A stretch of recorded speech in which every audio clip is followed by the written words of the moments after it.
interesse ucraniano em vascaíno. Falo também sobre as últimas do mercado, bastidores, finanças e muito mais. Fala aí pessoal, sou Jorge Nicola, bem-vindos a mais um vídeo do canal. Sempre bom ter vocês por aqui, sem perder tempo, pedir para deixar like, se inscrever no canal e ativar as notificações. Bora falar agora sobre o Vasco. Há uma possibilidade real de Leandrinho, lateral esquerdo que representou o Cruz Maltino no Campeonato Mundial Sub-20 com a camisa da seleção brasileira, defendeu o Dinamo Kiev. O time da Ucrânia já procurou representantes do atleta com a intenção de comprá-lo em janeiro. E o Leandrinho é um caso muito curioso. Jogador de só 20 anos de idade, que é titular da seleção brasileira Sub-20, disputa o Mundial, mas não consegue jogar com a camisa Cruz Maltina. Ele havia estado emprestado para o Al-Shabaab, na Arábia Saudita, por lá jogou 11 partidas. Desde que voltou na metade do ano, esteve em campo em apenas um jogo, 45 minutos na Copa Sul-Americana. Importante registrar que, com a concorrência do Lucas Piton, Leandrinho tem pouquíssimo espaço e a tendência é que o negócio saia no fim dessa temporada, até porque o contrato do Leandrinho com o Cruz Maltino se encerra em dezembro de 26. Isso significa que se não vendê-lo em dezembro para janeiro desse ano e janeiro do ano que vem, há um enorme risco de o Vasco perder o jogador de graça. Hoje o Leandrinho está avaliado em mais ou menos 2 milhões de euros. Só para completar sobre o Vasco, informação importante. Contei para vocês que Jefferson Lerma não faz parte dos planos do Vasco pela incapacidade financeira. Jogador colombiano cujo custo gira na casa dos 10 milhões de euros.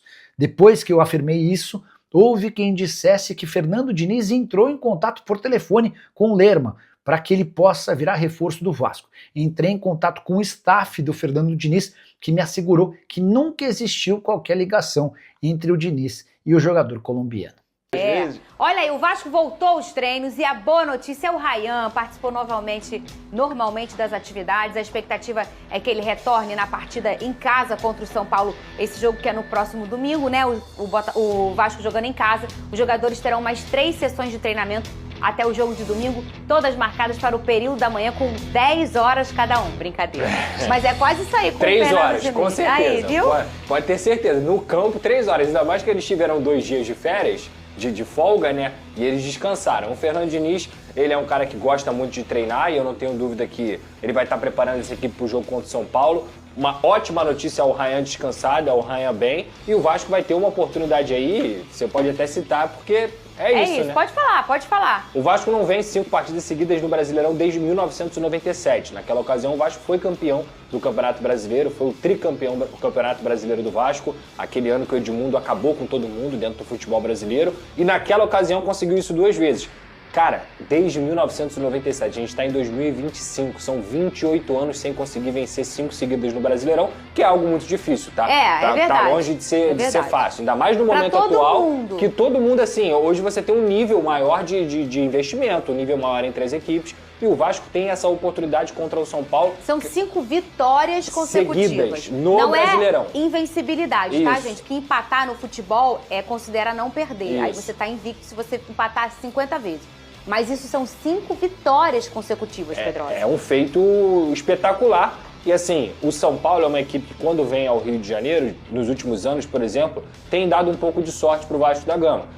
O Vasco venceu de 4-1, o Vasco venceu lá no Morumbi, o Vasco vai ter o São Paulo aqui de novo. É um grande adversário, assim, um grande adversário. Eu costumo dizer que na minha infância o São Paulo era o adversário que mais me amedrontava. Porque ia jogar contra o São Paulo, eu já imaginava, acabou, esquece. Agora não, acho que a realidade é diferente e que o Vasco tem que se aproveitar para chegar a essa marca e continuar perseguindo o Fluminense, agora o Bahia também e o próprio Botafogo nas posições acima. O mais interessante no futebol é você estar confiante, e sobretudo para goleiro, né? Mas para todo time, você está confiante, parece que a bola bate na trave e ela acaba entrando, é gol seu, as coisas vão acontecendo, né?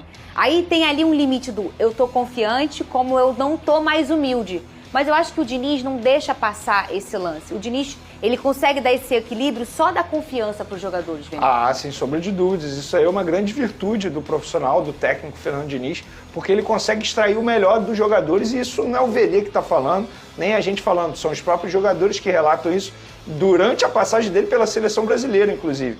Então é um baita treinador. Na ocasião, eu não fui a favor da chegada dele, muito mais pelo elenco que o Vasco tinha, que eu acho que não se encaixava com o estilo de trabalho dele, mas agora ele vem mostrando que, com os reforços, a tendência é que cresça. E só está crescendo. Acho até que o Vasco chega para esse jogo contra o São Paulo como favorito, tá? É favorito. De casa, a consequência que nenhum tem, absurdo. E repito o que eu venho falando, o Vasco tem que pensar em algo grande. Até porque o cenário mostra isso. O Vasco está próximo dos clubes que estão ali no G6 e pode virar G8 futuramente.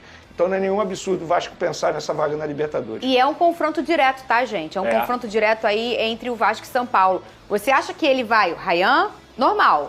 Eu acho que ele não vai mudar Ryan o time, volta, não. Que o Quem Verratti, volta é ele, né? Pra quem, que não estava no último jogo. Pra quem não pescou, é que o Verratti entrou no lugar do Ryan no último jogo. Sim. E fez 2 gols. Então, mas ele tá voltando pra vaga dele, né, Pedrosa? Não, e quando eu tô falando quem volta é ele, o Diniz. O Diniz ficou suspenso no jogo contra a também, E agora ele volta também.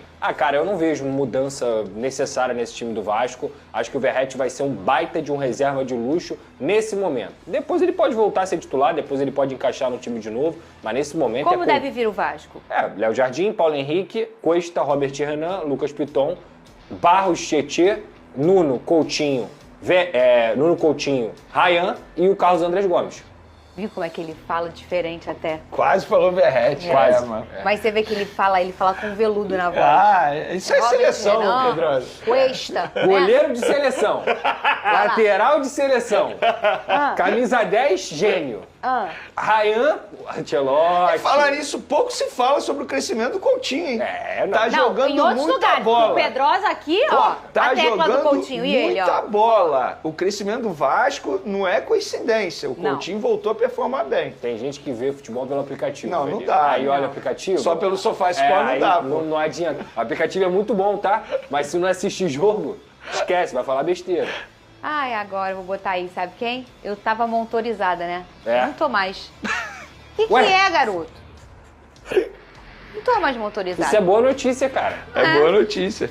Falar única e exclusivamente do nosso querido Clube de Regatas Vasco da Gama, que faz um excelente segundo turno, né? Time que já não sofre gols há 4 jogos, tem um dos melhores ataques da competição, uma das melhores defesas, faz pontuação aí de quem disputa o título, pelo menos nesse segundo turno, e a gente tem que começar a destrinchar e imaginar o porquê o Vasco chegou nessa situação. É claro que a chegada do Diniz contribuiu bastante, embora eu continue com o mesmo pensamento, e, aliás, eu confirmo o que eu pensava, né? Porque hoje o Vasco tem uma defesa talvez a melhor do Brasil. Eu digo porque o goleiro e os laterais e os 2 zagueiros são muito bons, são do nível dos outros jogadores, quer dizer, dos demais jogadores do futebol brasileiro, e eles têm a capacidade de sair jogando, eles têm a capacidade de executar aquilo que é pedido pelo Fernando Diniz. E aí está tudo ótimo. O nível do futebol do Vasco subiu bastante e com isso os resultados apareceram, porque tem o Barros, que voltou, né, do empréstimo, também deu uma consistência ali à frente da zaga, e a partir dali o Fernando Diniz encontrou soluções que fizeram com que o Vasco tenha volume de jogo, movimentação, velocidade, né, com a chegada do Andrés Gomes. Então o Vasco tem hoje um repertório completo, se deu até o luxo de no último jogo não contar com o seu melhor jogador, que é o Ryan, e o substituto dele, que é ainda o artilheiro do Brasil, o Pablo Verratti, fez 2 gols, e o Vasco venceu um jogo muito difícil. o Bragantino não faz um bom campeonato, não repete as boas atuações que faziam do Red Bull Bragantino, um time muito temido lá em Bragança, mas ainda assim é um bom time, tem bons jogadores, acabou até perdendo o técnico após essa derrota, mas acho que muito pela constância do Vasco, pelo volume de jogo empregado pelo Vasco, que tem repertório, né, tem qualidade técnica, tem recomposição com o Nuno e com o Andrés Gomes, tem marcação forte, uma defesa sólida, tanto por baixo quanto por cima, enfim. Mas será que foi só a chegada do Robert Renan e do Cuesta? Será que o João Vitor não conseguiria jogar como um desses dois? Eu tenho as minhas dúvidas. Eu acho que foi uma sequência de coisas que os atletas vão acreditando naquilo que pede o Fernando Diniz, as coisas vão acontecendo, a confiança vai aparecendo, e aí os obstáculos que poderiam ser muito difíceis acabam sendo um pouco mais tranquilo. Então, hoje o Vasco é um time em plena ascensão, né? Os resultados já mostram isso.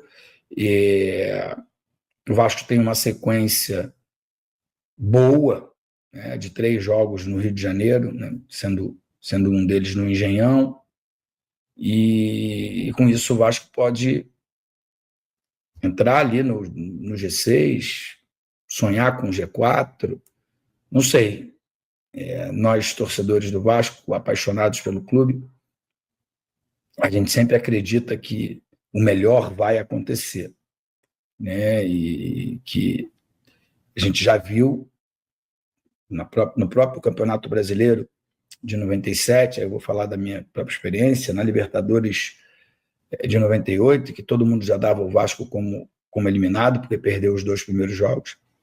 É uma situação muito parecida. O time demorou a embalar, quando embalou não retrocedeu mais, não mais perdeu aquele ritmo.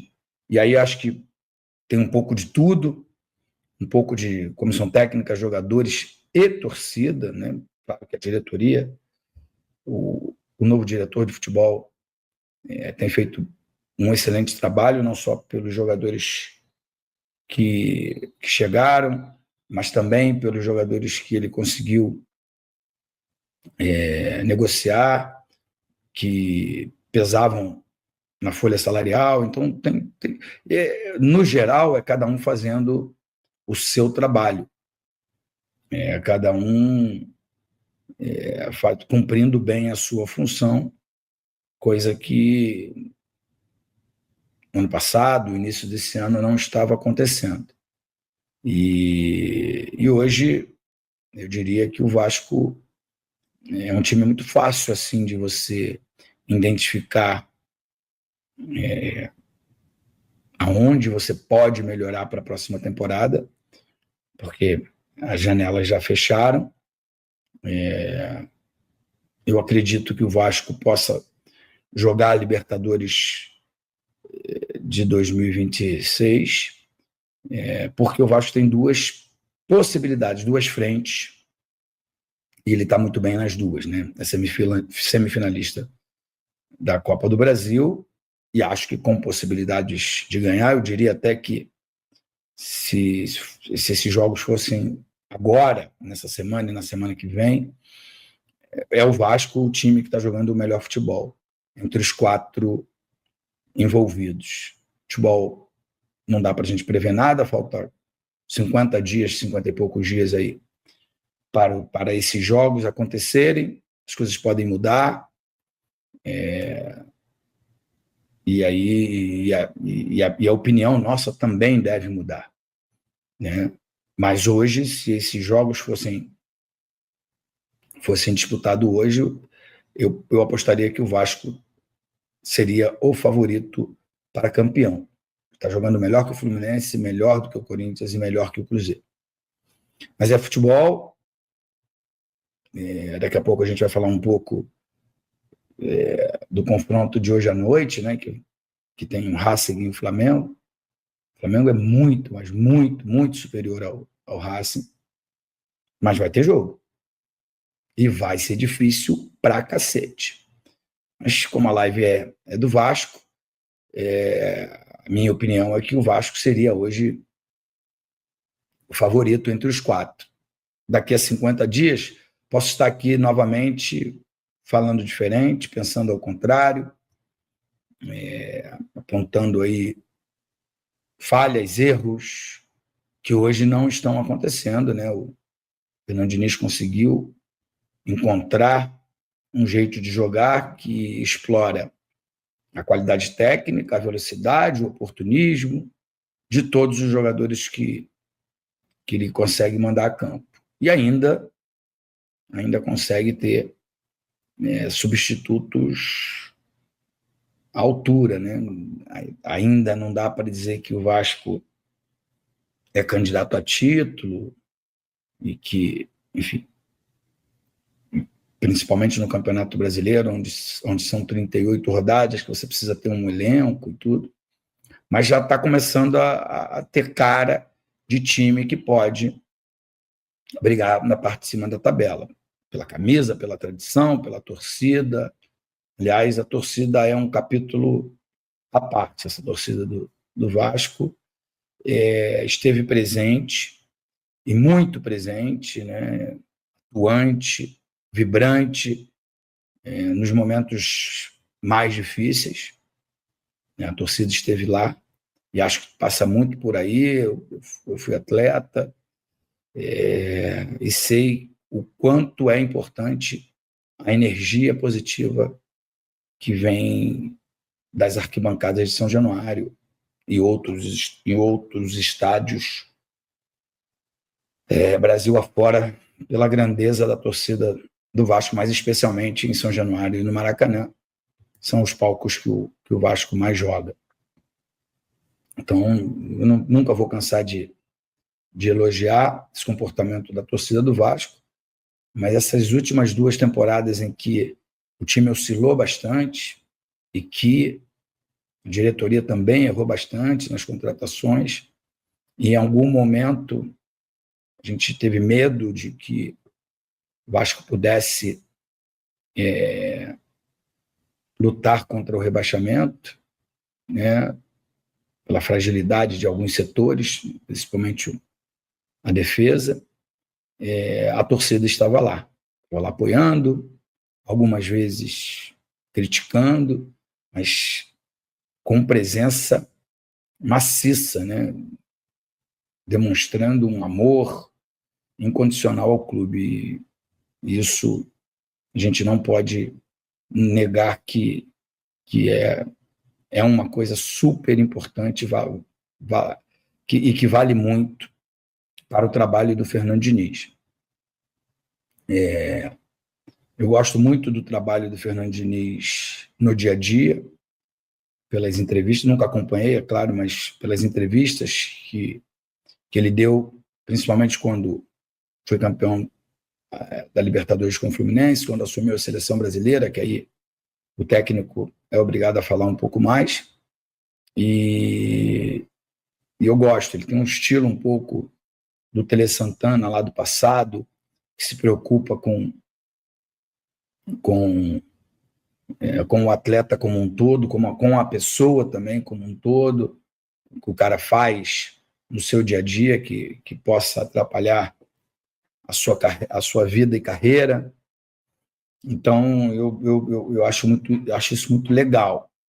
Na beira do campo, ele é um pouco mais enérgico, e eu também gosto, né? Esses dias me perguntaram o que eu achei da atitude do Vinícius Júnior, porque a galera está pegando um pouquinho de ranço com o Vinícius Júnior. Eu falei, eu sou a pessoa menos indicada para falar sobre isso, porque eu fiz muito isso que o Vinícius Júnior fez, reclamar quando fui substituído, porque eu tinha um espírito de vencedor, queria ganhar sempre, queria estar em campo, e eu achava que a minha ajuda era maior quando eu estava em campo e eu me indignava com os técnicos. Hoje, com 54 anos, talvez eu fizesse diferente, ia entender que é uma opção do técnico, ia entender que eu preciso respeitar o meu companheiro que está entrando, enfim. Mas quando eu era jovem, eu fazia igual. Por isso eu gosto da energia do Fernando Diniz à beira do campo, porque ele dá a demonstração de que quer ganhar o tempo todo.